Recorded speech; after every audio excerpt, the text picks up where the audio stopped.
እንዲህ አይነት ወላጆች የምር በህግ ራሱ መጠየቅ አለባቸው። እንዲህ አይነት ወላጆች በህግ ሊጠየቁ ይገባል። እኛስ ይሁን በራሳችን ፍቃድ በልጅነታችን ብዙ ስቃይ ስለቀመስን ነው ያለ እድሜያችን ከሀገር ይወጣ።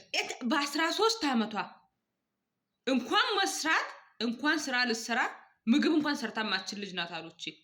መታ እንደዚህ ስቅስቅ ብላ እያለቀሰች አንደኛ ቢሮ እንደወስዳትም አትፈልግም እያለች ነው። አረባ በቃ መስራትም አትፈልግም እያለች ነው። ምንድነው በዚህ ልክ?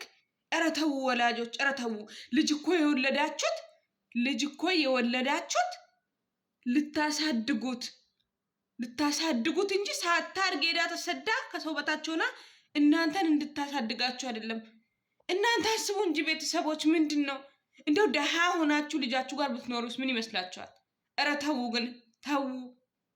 አሁን እቺ አንድ ፍሬ ልጅ እንደዚህ ስቅስቅ ብላ ስታለቅስ የማታውቀው ሀገር ላይ በዚህ እድሜዋ ስትልኳት እንደው ምን ተሰማችሁ? እንደው ምትልከውን ብርስ እንደው ይበላላችሁ ይሆን? እንደው አንዳንድ ቤተሰብ ግን ጭካኔው ኧረ ተው በአላህ ስም ይሆንባቸው። ኧረ ተው። እቺ ልጃውን በዚህ ሰዓት ትምህርት ቤት ነው መሆን ያለባት። በእርግጥ እኔ ራሱ ስሰደድ እንደሷ ነኝ፣ ግን ቢያንስ እኔ 13 ዓመት አይደለሁም ስሰደድ። በዛ ላይ በቃ እኔ በልጅነቴ ብዙ መከራ ስላየው ምንም ነገር አልመሰለኝም ስመጣ። እቺ ልጅ እንዴት እንደምታለቅስ እንዴት እንደምታሳዝን ይዋት። ኧረ ተው ወላጆች፣ ኧረ ተው ወላጆች።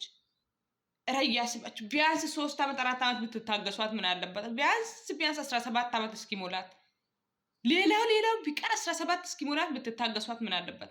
እቺ አንድ ፍሬ ልጅ አንስታችሁ አረብ ሀገር የምትልኳት።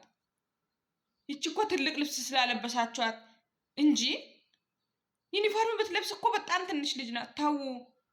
ኧረ ሱብሃንአላህ የወላጆች ጭካኔ። ይሄን ቪዲዮ ሼር አድርጉ፣ ለሁሉም ሰው ሼር አድርጉት።